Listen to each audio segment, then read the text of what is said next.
सत्संगत जी, प्यार से कहना धन्यकार जी। इस नए साल में जहाँ ये रूप उस तरह देखा जाए तो एक ये सिर्फ नंबर ही बदला है, जो 2024 था अब 2025 हो गया है। और कैसे ये इंसान, ये दिमाग, इसने ही, निराकार ने तो एक संसार बनाते हुए, समय बनाते हुए भी वो फ्लेक्सिबिलिटी रखी कि एक अगर हम प्लैनेट को देखते हैं तो उधर का एक साल एक धरती के एक साल से भी समय में वो फ़र्क। तो ये तो इंसानी बनाई गई चीज़ें, और कैसे इसी में छोटी छोटी चीज़ों में ये खुशियाँ ढूंढने का इंसानी स्वभाव। और उस तरह देखा जाए तो उस लिहाज में एक दिन ख़त्म हुआ, अगला दिन शुरू, और उसी के बीच में रात के 12 बजे सभी ने एक दूसरे को विश भी कर दिया कि नया साल शुरू है। तो फिज़िकली देखा जाए तो कुछ भी नया नहीं है, पर एक उस तरह देखा जाए तो एक ये भाव ही है कि ये निराकार दातार ने अगर ये समय दिया है तो उसमें हर एक तक खुशियाँ पहुँचानी है, और सच्ची खुशी, सच्चा आनंद तो ये निराकार खुद ही है। ये भाव हर एक का बना रहे कि इस नए साल में भी एक अपने जीवन को उस तरह का बना लें जो हर समय ही ये निरंकार की बात हर कोई जब करता जाए, अपनों से एक, परायों से एक, कोई भी हो इंसान, तो बात वही है कि ये चलता फिरता प्रचार खुद ही बनना है। एक अपने जीवन में परमात्मा निराकार की महत्वता, सेवा सुमिरन सत्संग की महत्वता जब खुद ही हमें क्लियर होगा तो ही एक सच्चे दिल से कर पाएंगे। वरना तो वही बात हो जाती है कि घर में कोई सत्संग चल रहा है तो उनका मन रखने के लिए चले गए साथ, या फिर सेवा में कोई मित्रता है, दोस्ती है कुछ महापुरुषों से, तो वहाँ वो सेवा पे जा रहे हैं तो हम भी साथ चलते हैं। और ये सिमरन भी अगर कर रहे हैं तो एक वो किक स्टार्ट लगता है कि चलो कर भी लिया तो ध्यान भटका और पता नहीं कितना वाकई ही मन लगा भी, या सिर्फ वो शब्दों की तरह बोला गया। तो बात वो नहीं, बात ये जो समझने वाली है वो यही कि ये पहलू संसारिक बहुत ज़रूरी हैं। एक हमें अपना कामकाज, अपनी जिम्मेवारी निभानी भी है, पर साथ ही ये निराकार को हर समय में अगर अपने हर पल में डाल लेंगे तो वाकई ही ये आध्यात्मिक जागृति हमारी और बढ़ती जाएगी, ये विस्तार होता चला जाएगा। तो जहाँ हर किसी को ये नया साल मुबारक भी दातार कृपा करे कि वाकई ही अपने मनों के ये जो भाव हैं उनको, जो एक हर एक को पता है क्या कमियां, क्या शॉर्टफॉल थी हमारी, तो उन पे सुधार किया जाए। पुराने साल से भी ये शिक्षाओं को पकड़ा जाए कि कुछ अच्छाइयाँ सीखी हैं तो उनको रिटेन किया जाए, और जो एक खुद में खराबियाँ हैं उनको इस साल में हम अच्छाइयों की ओर लेके जाएं, मानवीय गुणों से युक्त जीवन जीते चले जाएं। और कैसे एक मन का भाव, ये नाता निराकार परमात्मा के साथ एकमिक होके ये रिश्ता और गहरा करने के लिए इस सत्संग रूप में आके संतों के अनमोल वचन सुनकर जीवन में उतारने के उद्देश्य से यहाँ सभी पहुँचे कि ये परमात्मा जो कण कण में है, पूरे ब्रह्मांड में है, ये तो एक सच्चाई, नाम कोई भी ले लें, ईश्वर बोल लें, परमात्मा बोल लें, अल्लाह बोल लें, जिस नाम से आस्था रखें, तो ये सच्चाई तो एक ही है और ये शुरू से एक है, आज भी एक है। और ये जब पूरा संसार, पूरा ब्रह्मांड खत्म हो जाएगा तो भी ये सच्चाई यही रहेगी, इसने तो कभी बदलना नहीं है। कैसे एक जीवन में परमात्मा के आने से संतों ने अपने जीवन का बयान दिया कि ये जीवन कैसे बदलता है। पहले भी दुख सुख जीवन में आते हैं और अगर परमात्मा को ब्रह्म ज्ञान द्वारा जीवन में शामिल किया तो भी ये दुख सुख वैसे ही आएंगे। कोई चमत्कार हो के सिर्फ कोई खुशियाँ या सिर्फ एक सुख की ही अवस्था जीवन भर नहीं रहेगी। बस फ़र्क आता है तो वो नज़रिए में कि ये दुख भी फिर दुख नहीं लगता, ये आनंद की अवस्था, ये सुकून में पल पल जीना कि परमात्मा की ही देन है तो यही अच्छा है। तू कबूल तो तेरा किया सब कबूल वाली अवस्था कि ये पूर्ण है परमात्मा, तो पूर्ण खुद है जो,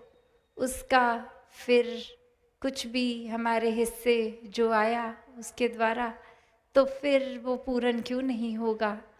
तो हर स्थिति में जिस तरह मालिक रख रहा है उसमें ही खुद को एक शुक्राने भाव से जो रख लेता है वही वाकई ही भक्त है, संत है कि ये परमात्मा से जुड़कर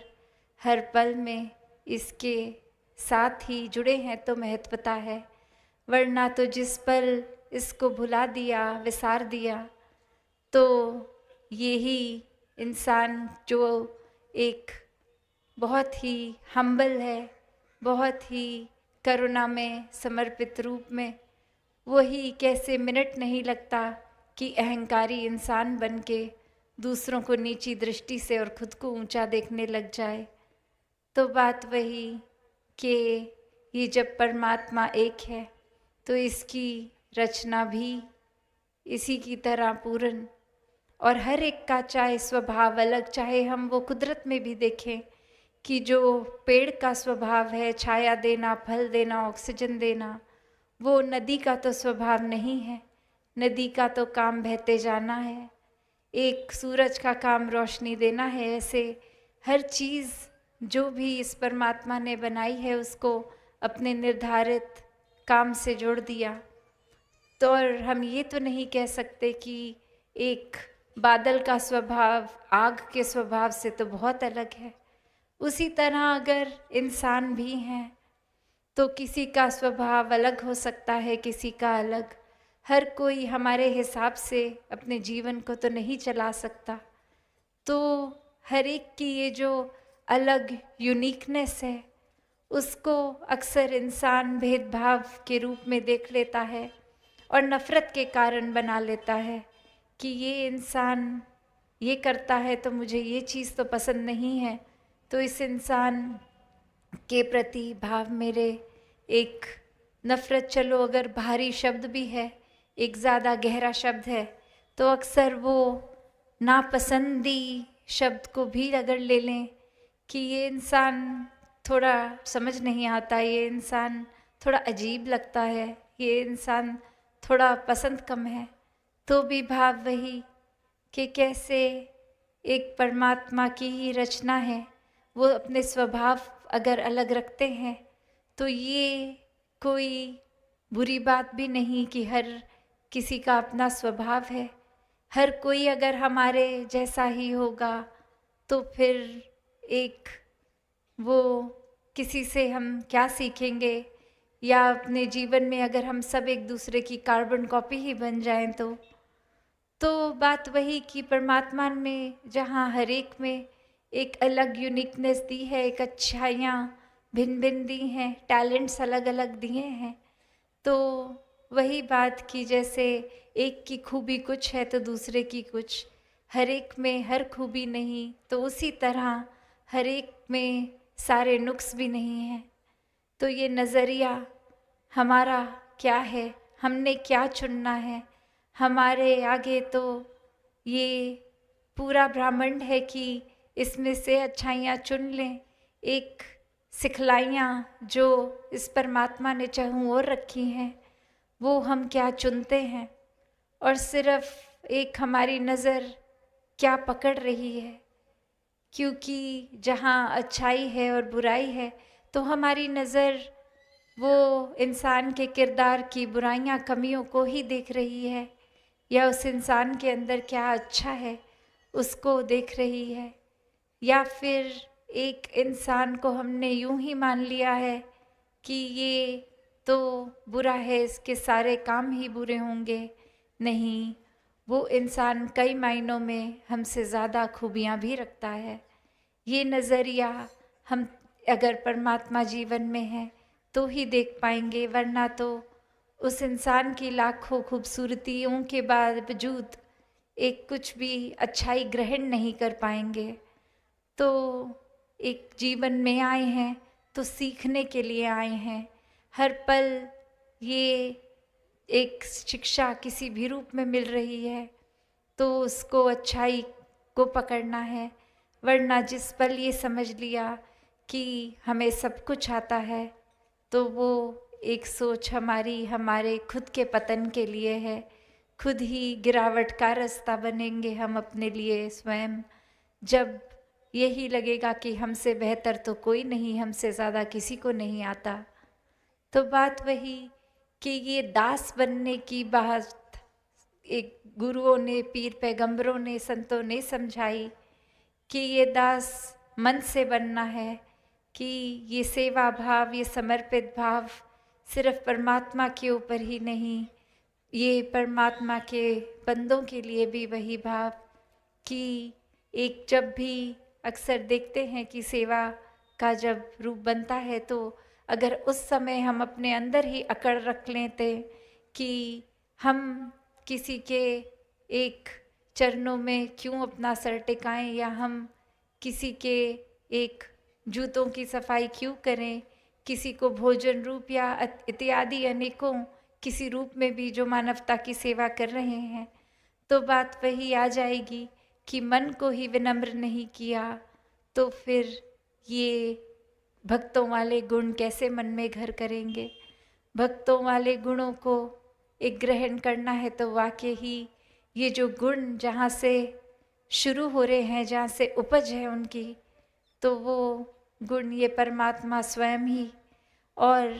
जितना ज़्यादा इस परमात्मा को मन में बिठाएंगे, बसाएंगे, उतना ही इस परमात्मा के साथ रिश्ता और मजबूत, और जितना ही मजबूती ये लेगा रिश्ता, वो एक सोच की और एक समझ की और एक अपने मन के भाव, एक अपने काम, एक कर्म, हर कोई फिर एक सही दिशा की ओर ही रहेगा, एक चैनलाइज्ड रहेगा। तो ये ही बात भक्तों ने हर समय समझाई कि हम अपने जीवन में चाहे एक संसार है तो ये गंदगी भी है, पर वो गंदगी का ग्रहण नहीं करना। एक जैसे हम अक्सर जानवर को भी देखते हैं कि एक अगर बहुत ज़्यादा कूड़ा भी कहीं पड़ा है, कचरे का ढेर है, पर उसी कचरे के बीच में कोई फल गिरा हुआ है, तो वो जानवर वो जाके वो कचरे में इधर उधर फरोल के उस कचरे को वो खाने की साफ चीज़ को ग्रहण कर लेगा और बाकी कचरे को छोड़ देगा। उसी तरह एक अगर हर चीज़ हमारे सामने भी संसार रूपी माया में ये परोसी जा रही हैं, तो क्या ग्रहण करना है उसका चुनाव हमारा, और ये सही चुनाव सिर्फ इस परमात्मा को अगर साथ रखेंगे तो ही हो पाता है, क्योंकि परमात्मा तो एक पल भी किसी से दूर नहीं है। जो दूरी बनाई वो हमने बनाई, हम ही भूल गए, हमने ही एहसास खो दिया। ये अक्सर संसार में जिस तरह कहा जाता है कि परमात्मा से भय का रिश्ता रखो, पर एक बात को गहराई से देखें तो परमात्मा से भय का रिश्ता नहीं, प्यार का रिश्ता रखना है, क्योंकि जिससे प्यार होता है उससे तो फिर एक ये रिश्ते में फिर अपने आप ही एक बातें मानने की भी बात आती है कि जो जो सिखलाई संतों की है इस परमात्मा पे आधारित, तो अगर प्यार ही है ये रिश्ते की नींव, तो फिर प्यार में तो खुद को गवा के हर कुछ किया जाता है। तो बात वही कि ये परमात्मा भय नहीं प्यार है, और जितना ज़्यादा इसके ही रंग में रंग जाएं, एक में खो जाएं, अपना भी जीवन संवार लेंगे। पल पल में ये सुकून का एहसास होगा, पल पल में ये विश्वास और मजबूत होगा, पल पल में एक ये परमात्मा की देन, और वो हर एक स्थिति से भी फिर प्यार हो जाएगा कि ऐसा हुआ तो ये भी ज़रूरी होगा। ये इसके पीछे का कारण क्या है क्या नहीं, ये हमारी एक छोटी सोच, एक हमारा एक नज़रिया छोटा, दायरा छोटा, पर ये परमात्मा का तो विस्तार ऐसा कि ये तो ख़त्म ही नहीं है। तो इसके द्वारा कुछ किया तो कमियां हम ना निकालें, क्योंकि ये परमात्मा अपना काम पूरा उस तरह से हर एक के लिए कर रहा है जो सबकी बेहतरी के लिए है, वही जीवन में डाल रहा है। तो ये जो गलतियां अगर हमसे जाने अनजाने हो जाती हैं, उसमें से सिर्फ वो शिक्षा लेके आगे बढ़े, अपने मनोबल को कम ना हो करें कि ये हो गई गलती, तो ये पहले उस गलती को स्वीकार करते हुए एक आगे बढ़ने वाले भाव, क्योंकि ये बहना ही है प्यार में इस परमात्मा के, और इस परमात्मा के साथ साथ ये जो इतने सुंदर इंसानी रिश्ते भी परमात्मा ने बख्शे, उसमें भी कभी घर परिवार में नोक झोंक हो जाती है, तो वो बात को इग्नोर करना जाने